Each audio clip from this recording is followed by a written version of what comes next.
Hello friends, நாங்கள் last week Jeddah தான் போயிருந்தோம். நாங்கள் போனது கியா சர்வீஸ் சென்டர் தான். ஏன்னா வண்டியை சர்வீஸ் விட வேண்டி இருந்தது. ஓகே சொல்லி என்னோடய ஹஸ்பண்ட் கூட எப்படியும் சிட்டிக்கு போன முடிவாயிடுச்சின்னு சொல்லி எல்லாருமே சேர்ந்தே போயாச்சு. அதுக்கப்புறம் வண்டி பெட்ரோல் போட போயாச்சு. பெட்ரோல் போட போன இடத்துல ஒரு வண்டியெல்லாம் வாஷ் பண்ணிகிட்டு இருந்தாங்க. ஓகே சொல்லி டைம் பாஸ்க்கு கொஞ்சம் அதை நேரம் பார்த்துக்கிட்டு இருந்தோம். அதுக்கப்புறம் என்னோடய பசங்க பசிக்குதுன்னு சொல்லி சொன்னாங்க. ஓகே சொல்லி நாங்கள் சென்னை தர்பார் தான் சாப்பிட போனோம். இந்த ரெஸ்டாரண்ட்டில் தான் அப்படி நம்ம ஊரில் என்ன டேஸ்ட் கிடைக்குமோ அதே டேஸ்ட்டில் அப்படியே கிடைக்கும். ஓகே சொல்லி நாங்கள் தயிர் சாதம் தான் ஆர்டர் பண்ணோம். என்னோடய பசங்க பூரி ஆர்டர் பண்ணி சாப்பிட்டாச்சு. அதுக்கப்புறம் ஸ்நாக்ஸ் வாங்க போனோம். திருநெல்வேலி அல்வா இந்த கலர்லேயே இருக்கும். பட் அதுவும் நிறைய பேர் வாங்கி சாப்பிட்ருந்தாங்க.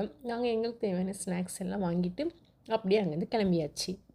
3 மந்த்துக்கு மேலே நாங்கள் இந்த ஸ்நாக்ஸ் வாங்குகிறோம். ஸோ வாங்கின ஆசையில் அப்படியே எங்களால் இருக்க முடியல. காருக்குள்ளே ஏறினோன்னு ஓப்பன் பண்ணி எல்லாத்தையும் டேஸ்ட் பார்த்தாச்சு. Okay friends, bye. நெக்ஸ்ட்டில் மீட் பண்ணுவோம். சச்சா.